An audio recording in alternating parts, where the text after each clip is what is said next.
John chapter 6. After these things, Jesus went away to the other side of the Sea of Galilee, which is also called the Sea of Tiberias. A great multitude followed him, because they saw his signs which he did on those who were sick. Jesus went up into the mountain, and he sat there with his disciples. Now the Passover, the feast of the Jews, was at hand. Jesus therefore, lifting up his eyes and seeing that a great multitude was coming to him, said to Philip, "Where are we to buy bread, that these may eat?" He said this to test him, for he himself knew what he would do. Philip answered him, 200 denarii worth of bread is not sufficient for them, that every one of them may receive a little. One of his disciples, Andrew, Simon Peter's brother, said to him, "There is a boy here who has 5 barley loaves and 2 fish, but what are these among so many?" Jesus said, "Have the people sit down." Now there was much grass in that place. So the men sat down, in number about 5,000. Jesus took the loaves, and having given thanks, he distributed to the disciples, and the disciples to those who were sitting down, likewise also of the fish as much as they desired. When they were filled, he said to his disciples, "Gather up the broken pieces which are left over, that nothing be lost." So they gathered them up, and filled 12 baskets with broken pieces from the 5 barley loaves, which were left over by those who had eaten. When therefore the people saw the sign which Jesus did, they said, "This is truly the prophet who comes into the world." Jesus therefore, perceiving that they were about to come and take him by force to make him king, withdrew again to the mountain by himself. When evening came, his disciples went down to the sea. They entered into the boat, and were going over the sea to Capernaum. It was now dark, and Jesus had not come to them. The sea was tossed by a great wind blowing. When therefore they had rowed about 25 or 30 stadia, they saw Jesus walking on the sea and drawing near to the boat, and they were afraid. But he said to them, "It is I. Don't be afraid." They were willing therefore to receive him into the boat. Immediately the boat was at the land where they were going. On the next day, the multitude that stood on the other side of the sea saw that there was no other boat there, except the one in which his disciples had embarked, and that Jesus hadn't entered with his disciples into the boat, but his disciples had gone away alone. However, boats from Tiberias came near to the place where they ate the bread after the Lord had given thanks.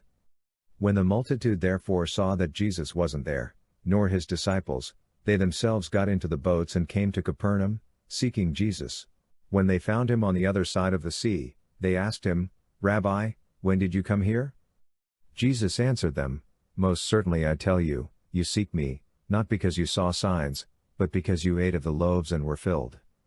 Don't work for the food which perishes, but for the food which remains to eternal life, which the Son of Man will give to you. For God the Father has sealed him." They said therefore to him, "What must we do, that we may work the works of God?" Jesus answered them, "This is the work of God, that you believe in him whom he has sent." They said therefore to him, "What then do you do for a sign, that we may see and believe you? What work do you do? Our fathers ate the manna in the wilderness. As it is written, he gave them bread out of heaven to eat." Jesus therefore said to them, "Most certainly, I tell you, it wasn't Moses who gave you the bread out of heaven, but my Father gives you the true bread out of heaven. For the bread of God is that which comes down out of heaven and gives life to the world." They said therefore to him, "Lord, always give us this bread." Jesus said to them, "I am the bread of life. Whoever comes to me will not be hungry, and whoever believes in me will never be thirsty. But I told you that you have seen me, and yet you don't believe. All those whom the Father gives me will come to me. He who comes to me I will in no way throw out. For I have come down from heaven, not to do my own will, but the will of him who sent me. This is the will of my Father who sent me, that of all he has given to me I should lose nothing, but should raise him up at the last day. This is the will of the one who sent me, that everyone who sees the Son and believes in him should have eternal life, and I will raise him up at the last day." The Jews therefore murmured concerning him, because he said, "I am the bread which came down out of heaven." They said, "Isn't this Jesus, the son of Joseph, whose father and mother we know? How then does he say, 'I have come down out of heaven'?" Therefore Jesus answered them, "Don't murmur among yourselves. No one can come to me unless the Father who sent me draws him, and I will raise him up in the last day." It is written in the prophets, they will all be taught by God. Therefore everyone who hears from the Father and has learned, comes to me. Not that anyone has seen the Father, except he who is from God. He has seen the Father. Most certainly, I tell you, he who believes in me has eternal life. I am the bread of life. Your fathers ate the manna in the wilderness and they died. This is the bread which comes down out of heaven, that anyone may eat of it and not die. I am the living bread which came down out of heaven. If anyone eats of this bread, he will live forever. Yes, the bread which I will give for the life of the world is my flesh.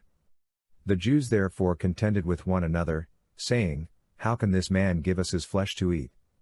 Jesus therefore said to them, Most certainly I tell you, unless you eat the flesh of the Son of Man and drink his blood, you don't have life in yourselves. He who eats my flesh and drinks my blood has eternal life, and I will raise him up at the last day. For my flesh is food indeed, and my blood is drink indeed. He who eats my flesh and drinks my blood lives in me, and I in him. As the living Father sent me, and I live because of the Father, so he who feeds on me will also live because of me. This is the bread which came down out of heaven, not as our fathers ate the manna and died. He who eats this bread will live forever. He said these things in the synagogue, as he taught in Capernaum. Therefore many of his disciples, when they heard this, said, This is a hard saying. Who can listen to it? But Jesus, knowing in himself that his disciples murmured at this, said to them, Does this cause you to stumble? Then what if you would see the Son of Man ascending to where he was before? It is the Spirit who gives life. The flesh profits nothing. The words that I speak to you are spirit, and are life. But there are some of you who don't believe. For Jesus knew from the beginning who they were who didn't believe, and who it was who would betray him. He said, For this cause I have said to you that no one can come to me, unless it is given to him by my Father. At this, many of his disciples went back and walked no more with him. Jesus said therefore to the 12, You don't also want to go away, do you? Simon Peter answered him, Lord, to whom would we go? You have the words of eternal life. We have come to believe and know that you are the Christ, the Son of the living God. Jesus answered them, Didn't I choose you, the 12, and one of you is a devil? Now he spoke of Judas, the son of Simon Iscariot, for it was he who would betray him, being one of the 12.